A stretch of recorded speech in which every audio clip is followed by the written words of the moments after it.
my name is Addie, and we're from the OCD and Anxiety Treatment Center, and we're doing another segment on Becoming the Expert. So today we're going to talk a little bit about anxiety. So, Mom, tell us about anxiety. All right. Well, I think the first thing I would want to say about anxiety is that that word is used a ton and all over the place, and the anxiety itself is not a disorder. The anxiety is actually just a symptom that can be seen in many disorders. So like last week we talked about OCD, and you can see anxiety in OCD. You can see anxiety in post-traumatic stress disorder. You can see anxiety in many different places. And anxiety can be present when there's not a disorder present at all, right? I think I've talked to Taygan a lot because she's my little soccer player. And so I can have anxiety when I'm sitting at the field. She's a goalkeeper. So I can be sitting on the sideline and I can be like, oh my gosh, she's not going to save the ball today. Yeah. And I can have anxiety and there's no disorder at all. It's just a symptom that I'm having. So I always like to clarify that anxiety can just be a symptom that you're having, and it can also lead to a disorder. And the disorder that is most commonly associated with anxiety would be generalized anxiety disorder. So generalized anxiety disorder, there's actually 5 disorders that are associated with anxiety, but the one we're going to talk to or about today is generalized anxiety disorder. And so generalized anxiety disorder, what that really means is that you get stuck in worry. So I want you to think about what people your guys' age typically worry about. So if I were to take 100 people your age, what do you guys think that they would be worrying about right now? School would definitely be a big one, I think. Absolutely. I would agree with you. So give me some other ones. School. Sports for you is a big one. Absolutely. What else? Maybe social situations. So like what, boyfriend at your age, maybe. Some people are thinking, hopefully not, about like marriage, right? Is he the right one or something like that? Do I have friends? What are they getting into, right? So I think a ton of people obviously right now would be worrying about COVID-19, about social isolation, about, all of those worries and concerns right now. Are things going to start opening back up? Are they not going to be opening back up? Is school going to open back up? Is it not? I think about those seniors right now. Am I going to have a graduation? Am I not going to have a graduation? So when I think about generalized anxiety disorder, the main characteristic, biggest difference between OCD and it, is that if I took 100 people your age, it would be what all of them worry about. Right. It's real world problems, and hashtag real world problems. No, but it is. It's just what everyone would be worrying about. Here's the biggest difference though. This is what makes it a disorder, is that you get stuck in that worry. So all of a sudden you start to have this worry about soccer. You said sports, right? And so you start to worry about soccer, and you start to worry about, okay, when's my next game?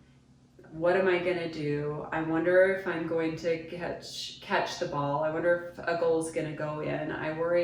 Start to worry about all these things. What did you say you worry about? For me right now, it's definitely just kind of balancing everything between me working and it being finals week, and so I'm going to study for those finals so I can get good grades and pass my classes, and kind of just finding the time for each thing to fit it all in there and get it all done. So I love that. So all of a sudden, same thing, if I was to use that as an example, all of a sudden your mind starts going and you start thinking balance. Oh my gosh, I have so much to do this week.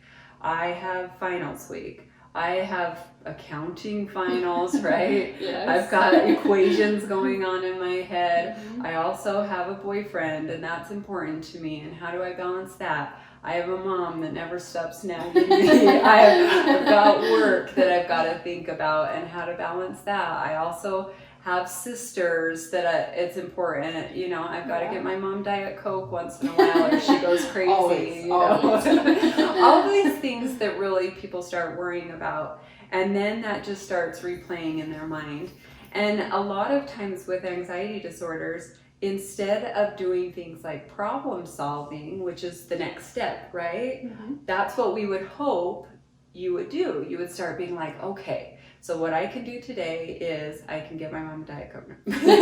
What I can do today is I can spend this much time in homework, and then I know I have to work for these next 6 hours, and then I can, so we hope that you dive into this problem solving, and then I have to self-care, so I'm going to do some mindfulness or some self-compassion techniques, or I'm going to do this that is going to help me as well. So we hope you dive into that problem solving, but someone with generalized anxiety disorder, instead they get stuck in the worry, and worry actually becomes how they problem solve. So worry starts to have this function. It starts to become what they do instead. And so they start to, isolate from friends. They start to not play soccer. They start to not go to school. They start to not do these things because worry starts to be what they do instead. Like, God, if I just think about this more, if I just start to do this more, I'm going to come up with a solution. This worry becomes what my life is instead. Yeah. And so that causes a lot of things to happen in the disorder. So instead of feeling good, instead they start to feel really restless, as you can imagine, right? Sure. You guys can imagine because you felt this. Yeah. Right? I mean, how often have you been like, okay, what do I do next? My life does feel a little out of balance right now. Yeah. So I start to feel a little restless, right? Yeah. I'm feeling like, oh, what do I do next? What do I do next, right? Yeah. And also, I feel like I can't control the worry. No matter what I do, the worry feels like it takes over. I just can't control it, right? I also feel like it's in my body. How often have you felt like, oh man, my neck hurts because I'm worrying all the time. I feel this anxiety. I feel the worry in my body. Have you guys ever felt that? It feels like it just wears on you. Yeah, exactly. How often do you guys feel tired when you've had a day of stress and anxiety? much more tired usually. Right? So all of a sudden you are just like, man, I am so tired. But then do you notice it's also hard to go to sleep? How often have you guys had worry and anxiety make it a struggle to sleep? Even though you feel this fatigue is the technical term, but it's really just tired, right? Yeah. That you then lay in bed and what happens? You can't sleep. Because of what? You just rethink and replay. And worry. that worry starts to go through your head.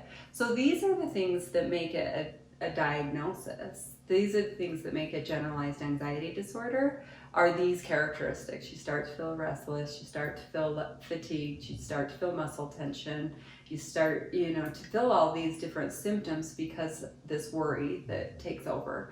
But I want you to know, tons of people in today's times just are feeling the symptom of anxiety.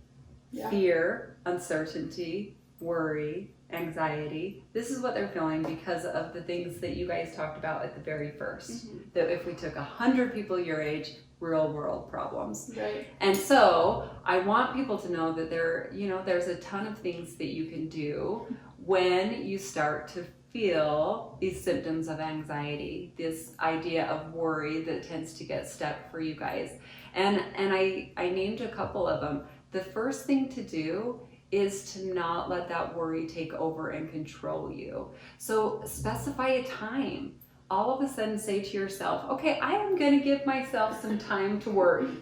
And then I'm going to say, I'm going to give myself a half hour. I'm going to give myself 15 minutes, or I'm going to give myself an hour to worry. But then I'm going to go do value consistent activities that are important to me. I'm off. I'm going to go do them. I am going to go to work. I am going to hang out with my sisters. I am going to give my mom a Diet Coke. I must need a Diet Coke today. But I am going to do activities that are important to me instead. So I'm going to allow some time and then I'm going to move on. Problem solving. I want to make sure that I problem solve this in a good way, and that could be a real struggle for people. So sometimes you might need some help on how to problem solve. That's okay, right? But problem solving is important. mindfulness. That's really important, right? Worry wants to take you either to the past of what has happened or the future of what's going to happen. Yeah. Mindfulness is about staying present in this moment. It's not about deep breathing. It's not about, I mean, those can be mindfulness activities, which can be helpful, but mindfulness, what's helpful in anxiety is just staying present in the moment. What is happening right now? And then moving forward, right? Getting out to those value consistent activities. So those are just a few techniques that people can try when they're doing, when they're having anxiety. And I think another few things that I can say is that self-compassion. Love yourself. Remember that everybody's having a hard time right now. Everybody is dealing with social isolation. Everyone is dealing with this totally new experience of COVID-19, Yeah. right? And so remember to just take some time and talk about it. Talk about it with each other, talk about it with your families, talk about it with your friends, whoever that is. That's what's so important. So that's our little segment on anxiety. Thank you, girls, for sharing what makes you worried and what your anxieties are. And make sure to catch us next week. Maybe we'll go into some more detail about some of those techniques that can help you with anxiety and worry. So see you next time.